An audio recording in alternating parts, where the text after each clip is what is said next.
제가 너무 사랑하고 빠졌었던 바로 제 전처였습니다.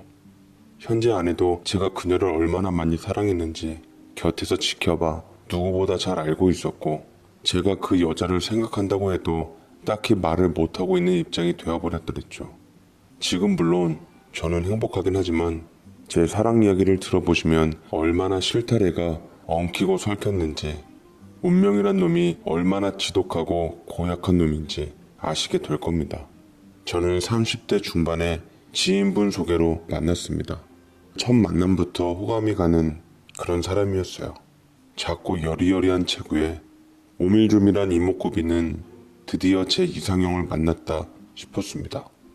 마음에 드는 사람 앞에서 저도 그렇게 숙기가 많은 편은 아니었는데 만나니 어떻게 해서든 잘 보여야겠다는 생각이 들어 말이 많아지더라고요. 와, 유나씨, 저 하늘 좀 보세요. 오늘 날씨가 너무 좋네요. 근사한 데이트하기 참 좋은 날씨인 것 같아요. 네, 유나씨는 무슨 음식을 좋아하세요? 다음번에 만나면 제가 맛있는 거 사드리고 싶어서요. 네. 하지만 제가 마음에 드는 여성은 제 열정 있는 물음에도 불구하고 그냥 네라고 짧게 대답할 뿐이었죠. 보통 남녀가 만나면 서로에 대해서 궁금한 것도 물어보고 어디 함께 놀러가고도 싶어하고 그렇잖아요. 그때 당시 연애할 때 말수도 적고 굉장히 수동적인 사람이었습니다. 제가 어디 가자고 하거나 뭐 먹자고 하거나 그렇게 물어보면 싫다고 한 적은 단 한 번도 없었지만 뭔가 느낌이 말하기 뭐한 그 묘한 뭔가가 있었어요. 아무튼 전 그 사람과 연애 후 만난 지 6개월 만에 프로포즈를 했고 다행히 그녀는 승낙을 했죠. 허나 감흥 없는 그녀의 무표정 때문에 그녀의 결혼 허락이 크게 와닿진 않았습니다. 그럼 여러분들은 묻겠지요. 그런 여자가 뭐가 좋아서 결혼을 했냐고. 사실 저도 잘 모르겠습니다. 다만 그녀를 웃게 해주고 싶은 마음이 항상 마음속에 있었어요. 내가 저 사람을 웃게 만들어서 저 사람을 행복하게 꼭 해주고 싶다라는 마음. 그만큼 제가 사랑했던 것 같습니다. 제 마음이 느껴졌는지 제게 조금씩 마음을 열기 시작했던 것 같은데 그때부터 자신의 이야기를 하기 시작하더라고요. 나 중학교 때 아버지가 돌아가시고 엄마랑 같이 살았는데 심장이 떨어져 나가는 느낌이었어요. 그래서 그때부터 아무리 재미있는 일이나 좋은 일이 있어도 아무 의미가 없다고 생각해서 그냥 시간이 흐르기만을 바라며 죽지 못해 산 것 같아요. 라고 얘기를 하는데 그 말을 듣자 제가 그녀의 아빠, 오빠, 남편, 의미 있는 남자란 남자는 다 돼주고 싶은 마음이 들었습니다. 저도 모르게 눈물을 글썽였고 아내도 그제서야 마음의 동요가 일었던지 서글픔이 전해져 왔습니다. 처음으로 인간적인 면을 보자 저는 더 그녀를 사랑하게 되어버렸지요. 허나 이런 저를 직장 동료는 이해하지를 못했어요. 그녀는 바로 지금의 제 딸의 엄마이자 제 현재 와이프였지만 그땐 제 친한 친구였던 그녀였습니다. 그녀는 특유의 비웃음을 흘리며 절 다짜고짜 말리더라고요. 아유, 너도 대단하다. 그런 여자한테 왜 꽂혀가지고 사서 고생을 하냐? 내가 같은 여자로서 아는데 너 그 여자랑 행여 결혼이라도 했다간 마음고생 몸고생 아주 달고 살 거야. 순수하게 직장 동료로서 말하는 건데 그냥 연애만 하고 끝내고 더 좋은 여자 만나서 결혼해. 충분히 그럴 수 있는 사람인데 왜 그런 여자한테 목을 매니? 라고 매일 잔소리를 하고는 했죠. 그녀는 우연인지 필연인지 저와 같은 고향 출신으로 나름 괜찮은 대학교를 나와 저희 회사에 입사했던 터였어요. 게다가 워낙 빼어난 외모였던 터라 회사 사람들도 관심이 많았지만 스스로를 일과 결혼했다 칭할 정도로 철벽녀인데다 남자 못지않게 털털했기에 저는 오히려 동성 친구보다 편한 이성 친구였습니다. 워낙 입바른 말을 잘하는 그런 친구였기에 제가 시시콜콜 그 여자에 대해 얘기했는데 그 친구의 반응을 보고 더 이상 제 사랑에 대해 언급을 말기로 했어요. 그리고 훗날 그것이 몰고 올 파장을 저는 생각도 못했다 했죠. 어쨌거나 전 그렇게 프로포즈를 성공하고 상견례장에서 그녀의 어머니를 뵙게 되었어요. 저희 부모님은 그 전에 뵙긴 했는데 탐탁치 않아 하셨어요. 제가 잘나서가 아니라 며느리 될 사람이 좀 살갑게 시부모님께 대하고 그래야 하는데 전혀 그런 게 없었으니 진심을 조금이라도 보여주면 너그러우신 분들이라 다 이해해 주실 텐데 괜히 선입견만 더 생긴 것 같아 마음이 안 좋았습니다. 그래도 제가 좋다 하니 결혼을 허락하시더라고요. 저는 얼른 밀어붙여서 결혼하려고 상견례를 빨리 잡아버렸지요. 그녀와는 다르게 밝은 표정의 예비 장모님이셨습니다. 우리 딸아이를 사랑해줘서 정말 고마워요. 유나가 중학생 되던 해 유나 아빠가 사고로 눈을 감았어요. 그전에는 정말 잘 웃고 말도 많고 밝은 아이였는데 지 아빠가 그렇게 되고 나서부터 애가 항상 저래요. 그런 모습까지 이해해주는 우리 예비 사위 정말 고마워요. 장모님은 저에게 연신 고맙다고 인사를 하시며 은인같이 대하시더라고요. 워낙 저를 귀하게 여기시고 조심스럽게 여기시니 저희 부모님께서도 덩달아 조심스러워 했습니다.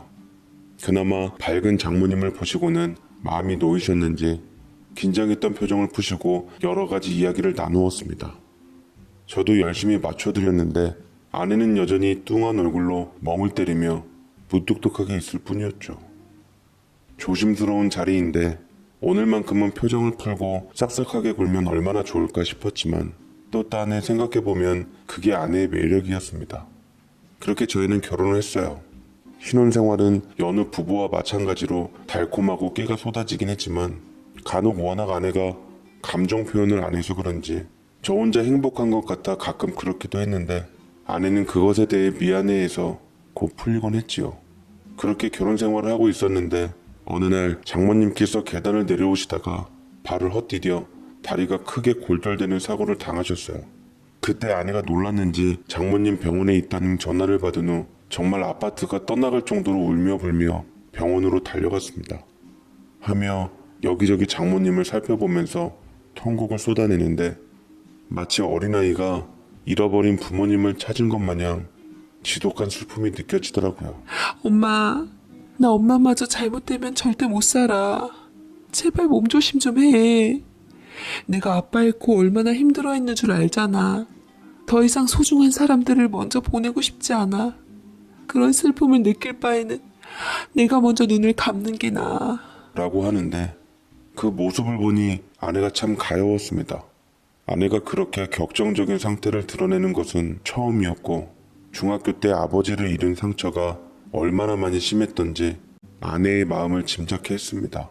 장모님께서는 아내의 심정을 알았던지 미안하다고 사과를 하시며 머리를 자상하게 쓰다듬어 주셨고 그제서야 안심이 된 듯 아내는 다시 무표정으로 일관하며 곁에서 장모님을 간호했어요. 장모님은 계단에서 심하게 구르셨는지 다리의 골절과 허리까지 삐끗하셔서 병원에서 한참을 입원하시게 되었습니다. 입원하는 동안 아내는 장모님 곁에서 한시도 떠나질 않더라고요. 저도 병원으로 출퇴근을 했고 덩달아 병원에서 아내의 곁을 지키는 통에 피곤함에 몸이 힘들더라고요. 나도 이렇게 힘든데 밤새 장모님을 간호하는 아내는 얼마나 힘들까 짐작해 보았습니다. 한시도 눈에 안 보이면 불안해하니 아내마저 신경쇠약에 걸려 힘들어질 것 같더라고요. 보다 못한 전 아내를 조용히 병실 밖으로 불렀습니다. 여보, 장모님 퇴원하시면 그냥 우리 집에서 모실까? 장모님 혼자 지내시기엔 집도 너무 크고 의사 선생님께서 깁스 끝나고 나서도 걸으실 때 자연스럽지 않을 거라고 하시니 당신도 어머니 퇴원하면 계속 신경 쓰일 거고 나도 장모님이 걱정되고 그냥 우리 집에서 모시면 어떨까 싶어. 정말? 우리 엄마 같이 살아도 돼? 말이 끝나기가 채 무섭게 아내는 눈을 동그랗게 뜨며 제게 대답하는데 저는 아내가 진심으로 기뻐하는 것 같아서 손을 잡고 머리를 끄덕거렸습니다. 그래, 그렇게 하자. 집에서 엄마와 둘이 있으면 당신도 심심하지 않고 좋잖아. 우리 부모님께는 미리 말씀드려놨어. 당연히 허락하셨고. 고마워. 정말 고마워, 여보. 내가 평생 당신에게 더 잘할게.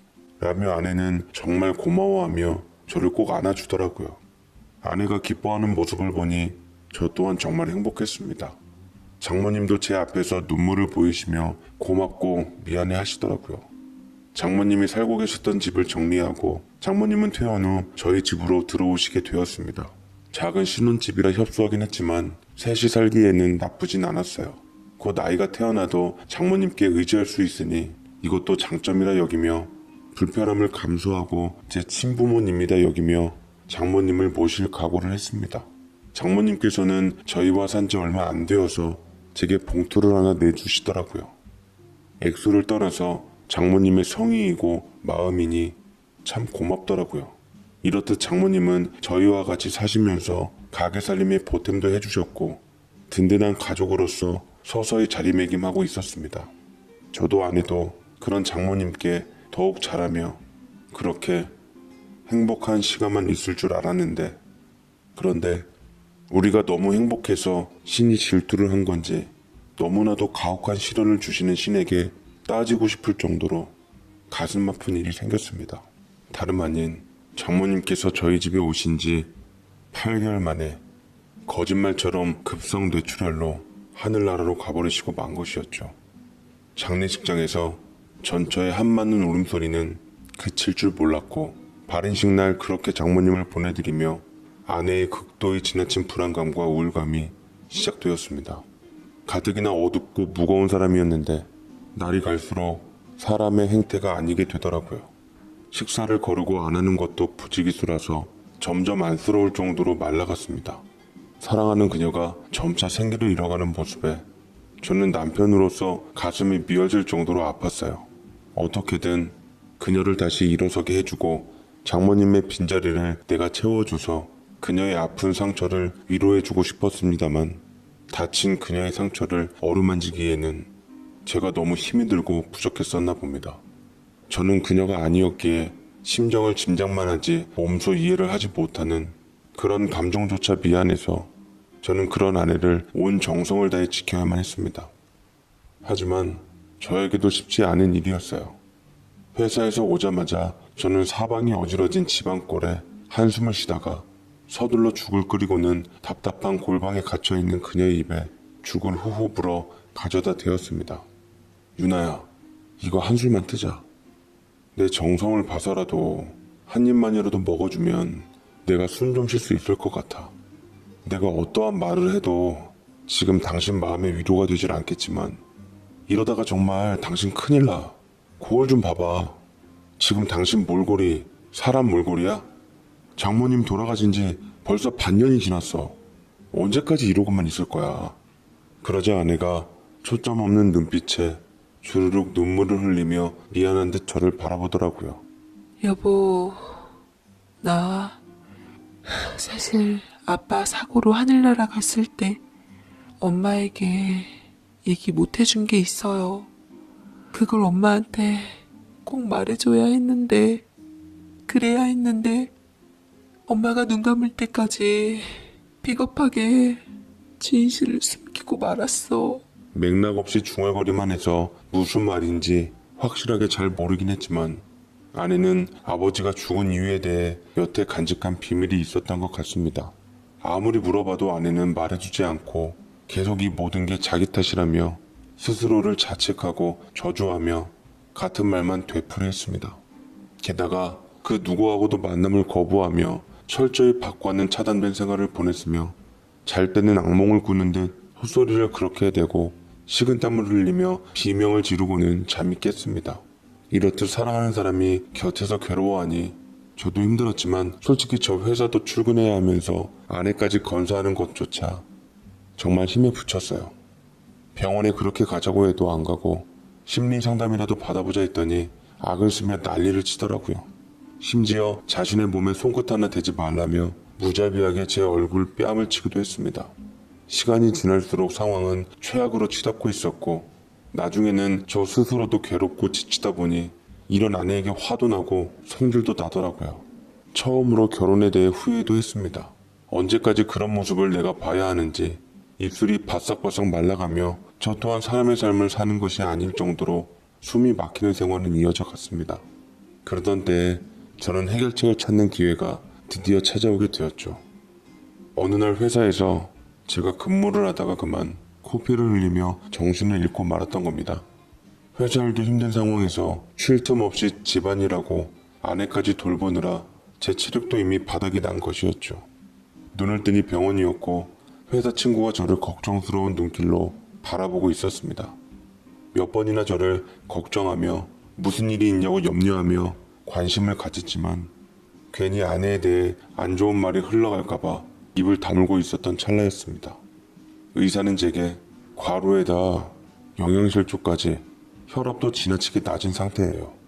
아무래도 차건희 씨는 좀 휴식 시간을 가진 후 영양소 좋은 음식으로 잘 챙겨 드시고 깊은 수면을 취하시는 게 좋을 것 같습니다. 라고 말씀하시는데 링거를 꽂고 있던 제 손목을 보니 안에 못지않게 앙상한 뼈만 남아있더라고요. 이러다가 내가 먼저 죽을 수도 있겠구나 덜컥 겁이 나기도 했지만 워낙 무기력하고 아내의 우울증까지 옮겨온 탓인 건지 먼저 세상을 떠나도 나쁘진 않겠다 싶었습니다. 그러자 이윽고 회사 동료가 멍해져 있는 제 뺨을 치면서 제가 아내에게 한 것처럼 어깨를 잡고 흔들었습니다. 정신 좀 차려봐. 너 이러다가 큰일 나겠어. 도대체 무슨 일이길래 그러는 거야? 그때 네 장모님 돌아가신 후부터 너 계속 업무에 집중도 못하고 제정신 아닌 것 같았어. 위에서도 너 업무 평가에 대해 눈밖에 나서 말들이 많이 나오고 있는데 어쩌려고 그래? 라고 해서 저는 회사 동료 친구의 말에 울컥하며 저는 한참 동안이나 소리를 낮추고 끙끙거리며 울다가 세상에서 유일하게 절 위로해주는 친구에게 제가 여태 겪어야만 했던 현재 진행형의 상황들을 두서없이 주저리 해댔어요. 기운이 없으니 뇌도 막혔던 건지 말의 정리를 할 수가 없겠더라고요. 그치만 똑똑한 제 직장 동료는 제 횡설수설한 말을 찰떡같이 알아듣고는 천천히 입을 열더라고요. 혹시 너 나 아는 선배한테 한번 가볼래? 실은 그 오빠가 신내림 받은 박수무당인데 굉장히 용한 편이라 실제로 너처럼 마음의 병을 갖고 있는 사람들이 꽤 많이 찾아와서 치료하기도 하는 것 같아. 내가 미리 말해놓을 테니까 지푸라기라도 잡는 심정으로 한번 다녀와 볼래? 라고 중간중간 망설임을 가지며 얘기를 하는데 평소에 저 같으면 미신 같은 건 쳐다도 안 보고 믿지도 않았을 텐데 몸과 마음이 붙이다 보니 자연스럽게 혹하게 되더라고요. 말 그대로 지푸라기라도 잡는 심정으로 가자 싶었죠. 무당이 안 좋은 얘기를 하면 설상가상으로 상황이 더 악화될 것만 같았지만 일단 그것까진 신경 쓸 겨를이 없었습니다. 하지만 아내는 여전히 안 가겠다고 버팅겼고 요즘 무석이는 출장도 오는지 아니면 친구 부탁이 먹혔던 건지 특별히 저희 집에 직접 오게 되었습니다. 기가 살벌하구만. 아니 이런 음침한 기 속에서 어떻게 살았대? 어서 한을 풀어줘야 돼. 라고 말씀하시는데 말만으로도 보통 무속인이 아니다 싶었습니다. 무속인은 집을 여기저기 보면서 아내가 있는 방을 천천히 열었어요. 산송장 마냥 아내는 미동 없는 상태에서 눈동자만 돌리며 무당을 보았고 무당은 흠칫하는 듯 하다가 갑자기 몸 어딘가가 아린 듯 갑자기 몸을 뒤틀고 눈동자가 흰자가 보이는 곳으로 뒤집더니 이내 갑자기 마치 다른 사람처럼 목소리 톤이 변화가 되며 눈시울이 붉어지더니 아내에게 다가가 뺨을 어루만졌습니다. 엄마가 대신 간 거야. 엄마에게 미안해 하지 마. 엄마도 다 알고 있었어. 너의 마음속에 몇십 년 동안 품고 있었던 거. 엄마는 이미 다 알고 있어. 라고 말하는데 저는 순간 손끝부터 머리끝까지 소름이 쫙 돋더라고요. 제 사정을 다 알고 있는 직장 동료가 뭐라고 언급해서 그 사실을 알고 있는 것 같긴 했지만 박수무당에게 장모님의 특유의 억양이 묻어나오고 느낌까지 살면서 영화에서 흔하게 본 것처럼 장모님의 영혼이 빙이라도 된 듯해 보였습니다. 아내 역시 저와 똑같은 감정을 느꼈던지 무당에게 반응을 보이며 간만에 눈가에 생기가 돌기 시작하더이다. 엄마야? 정말 우리 엄마 맞아? 무당은 갑자기 몸을 부르르 떨더니 고개를 푹 숙이고 한참 있다 말을 이었습니다. 유나야, 엄마한테는 미안해하지 않아도 돼. 엄마는 그날 일 다 알고 있어. 절대로 네 잘못이 아니야. 아내는 천천히 흐느끼며 울기 시작했고 정말로 장모님이라도 보는 모양새로 박수무당에게 다가가 안아주더라고요. 낯선 남자를 따뜻하게 안아주는 아내가 좀 그렇긴 했지만 지금은 박수무당이 아니라 장모님을 안아준 것이니 저는 그렇게 여기고 거슬리던 신경을 잠재워야만 했습니다.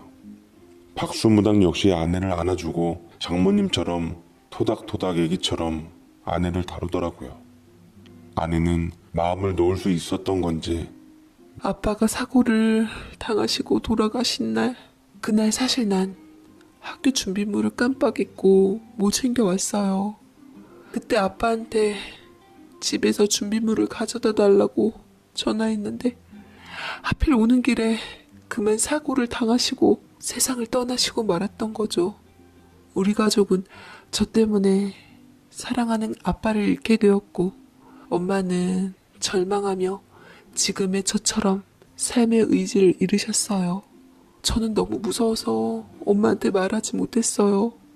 엄마한테 아빠 하늘 날아가게 해서 엄마 그렇게 혼자 살게 해서 미안하다고 꼭 말해주고 용서 빌고 싶었는데 그 말도 못 전하고 엄마가 가버려서 엄마에게 너무 미안해요.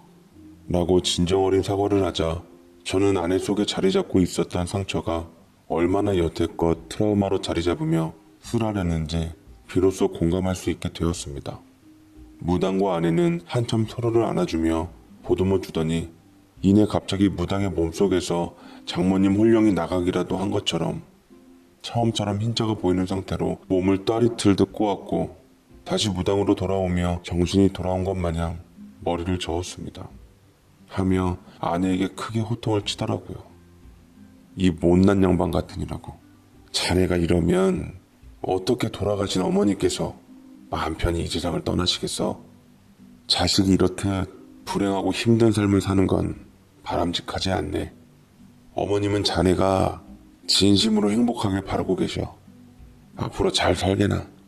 라고 말을 하며 빙그레 웃고는 저희 집을 나서는데 아내 역시 무당이 여전히 어머니로 보였는지 뒤를 따르며 뭐에 홀린 듯 정신을 못 차리는 모습을 보였습니다.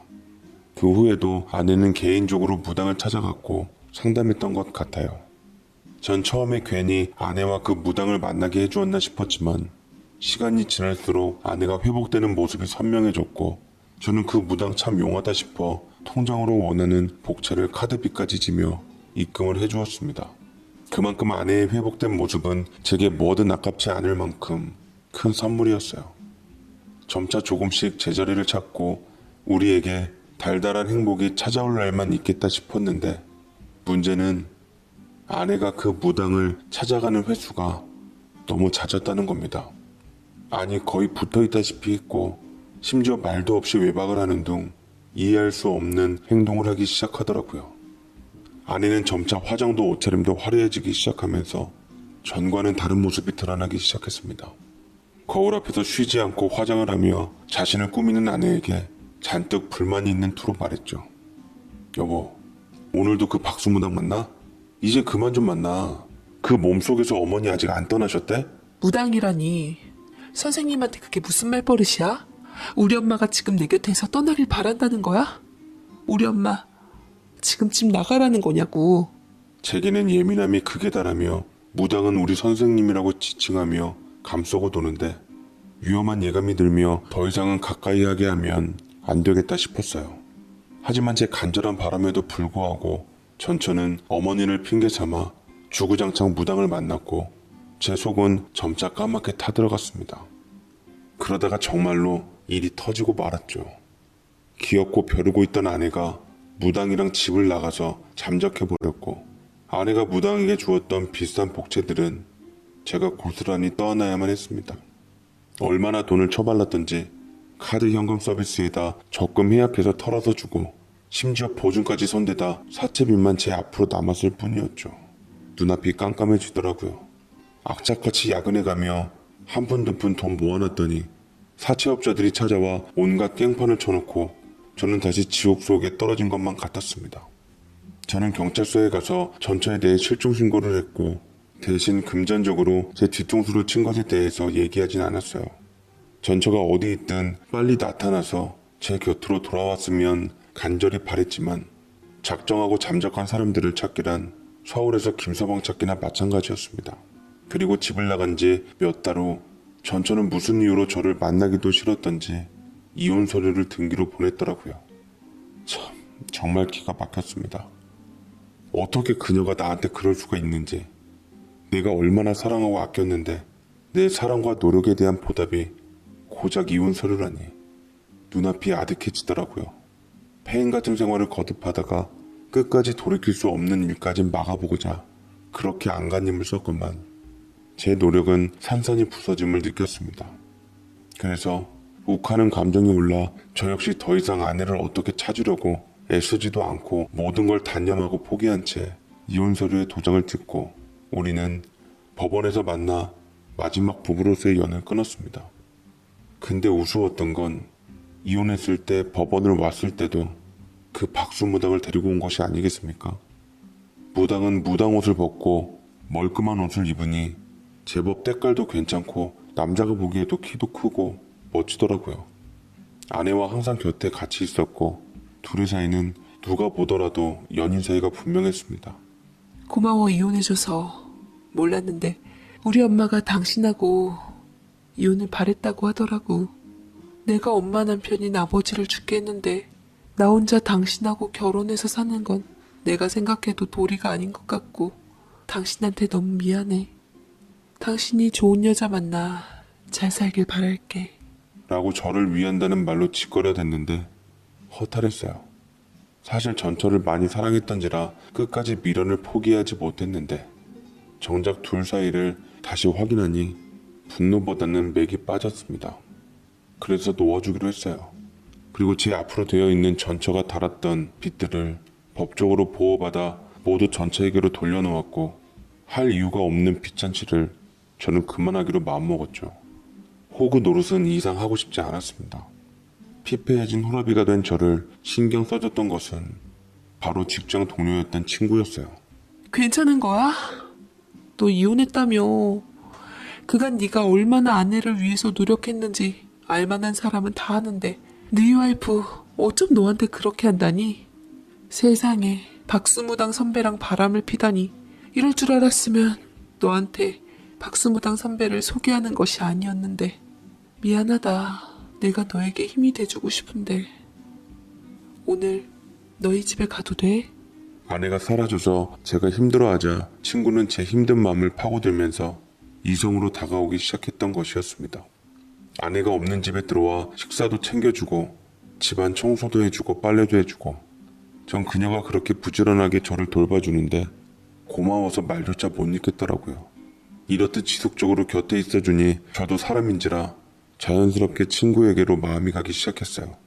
전에는 몰랐는데 이렇게 있으니 아내 못지않게 예쁘고 좋은 향기를 가졌더라고요. 친구는 더 이상 친구의 감정이 아닌 이성으로서 여자로서 제 안에 자리 잡게 되었습니다. 그러다 그녀와 좋은 사이가 되게 되었고 이렇듯 저는 친구와 두 번째 사랑을 시작하며 옛 사랑의 기억의 그늘에서 조금씩 벗어나며 마침내 그 친구가 제 아이를 갖게 되므로 우리 사이는 결혼으로 종지부를 찍고 부부로 거듭나기로 마음먹었습니다. 한번 결혼에 되었던지라 다시 결혼을 하기 힘들다고 생각했는데 뱃속 우리 아이는 사랑의 결실을 맺게 해주었고 제 새로운 와이프는 저희 부모님에게도 전에 우울감 넘치던 아내와는 달리 싹싹하고 어른들의 기분을 맞출 줄 아는 현명한 며느리였던 터라 부모님들도 아주 예뻐했습니다. 결혼을 앞두고 어머니가 한 말씀 하시더라고요. 나는 차라리 일이 이렇게 된 게 다행이다 싶다. 전에 며느리가 너를 힘들게 하는 걸 알았지만 괜히 부모가 나섰다가 더 힘들어질까봐 그저 지켜볼 수밖에 없었는데 엄마로서 얼마나 마음이 아프던지. 그래도 네가 여자복은 있는지 새로운 네 처 될 사람이 워낙 좋으니까 엄마도 좋구나. 앞으로 태어날 손주랑 행복하게 잘 살았으면 좋겠다. 라고 해주는데 저는 이렇듯 정상적이고 평범한 삶 안에 다시 일어서서 살아갈 수 있었고 능력 있던 아내는 출산을 하며 제가 회사 일에만 신경 쓸 수 있게 완벽한 내조를 하며 저를 가장으로 보필하기에 이르렀습니다. 행복했어요. 정말 진심으로요. 전에는 모든 걸 다 감수하고 나만 참고 이해하면 잘 살 줄 알았는데 그건 잘못된 생각임을 지금의 아내를 만나고서야 알게 되었습니다. 집안이 안정되니 저는 바깥에서도 활약을 펼치며 업무 성과가 눈에 띄게 향상되었고 아내의 적극적인 내주 덕분에 저는 그토록 힘들었던 승진까지 하게 되었습니다. 우리 와이프는 정말 완벽했어요. 사회생활을 해본 여자라 제 힘든 고충을 알고 이해해 주었습니다. 집에 오면 항상 정돈되고 깨끗한 환경에 사랑스러운 내 아이가 있고 나를 위한 요리가 만들어져 있는 건 정말 천국 그 자체였습니다. 그렇게 저는 항상 흥얼거리고 표정이 밝아져서 마음 편하게 살아가고 있었는데 정말 생각지도 못한 거대한 문제가 절 기다리고 있었어요.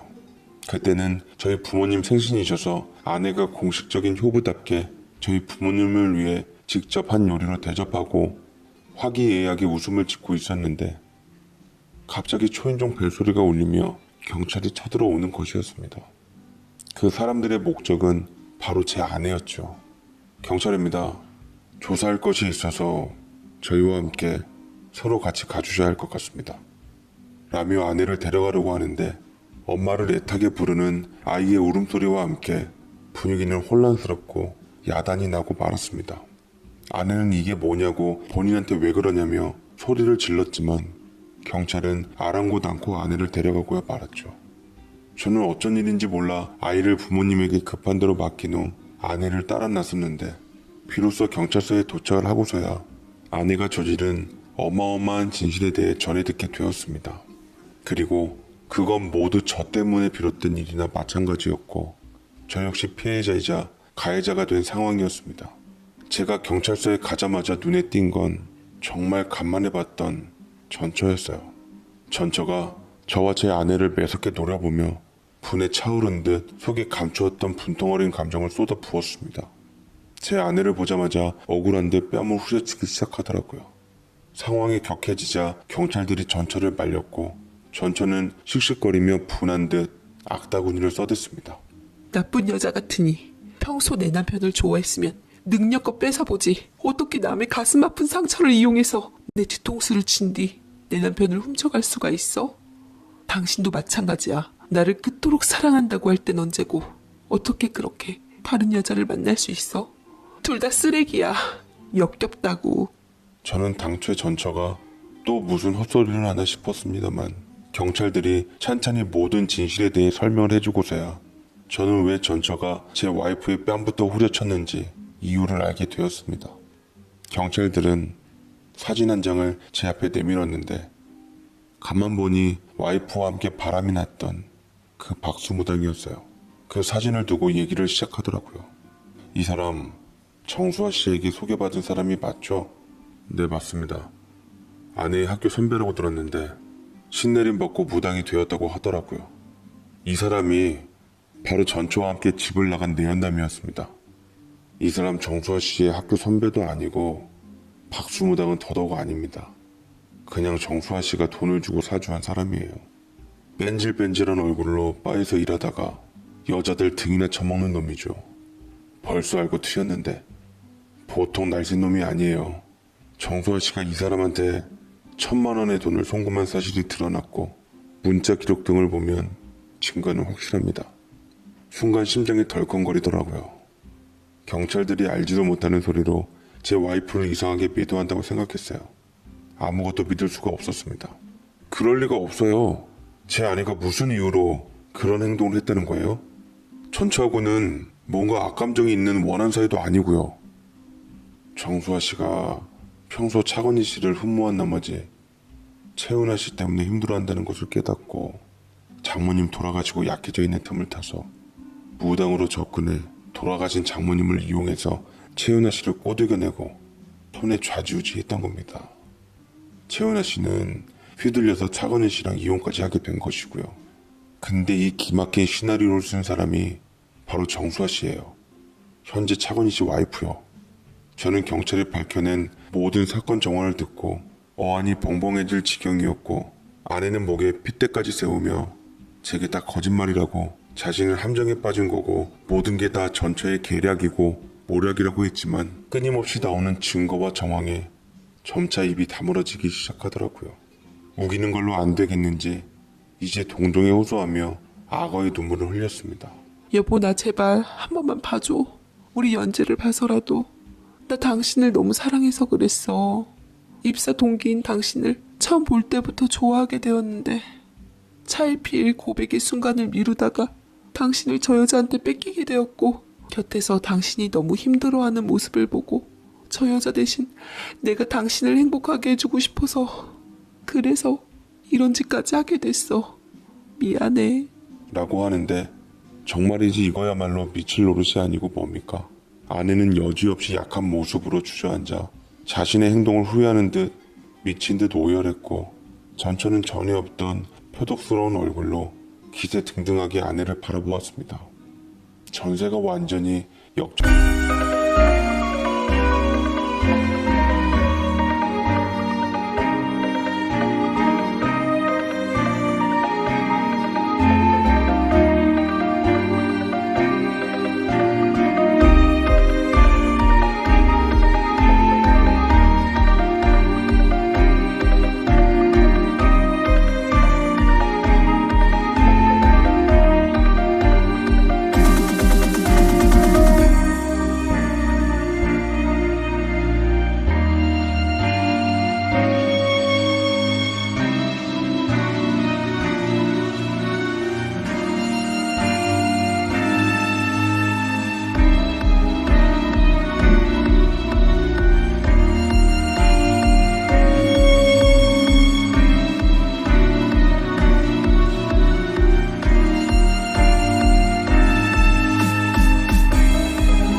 된 듯 싶었어요.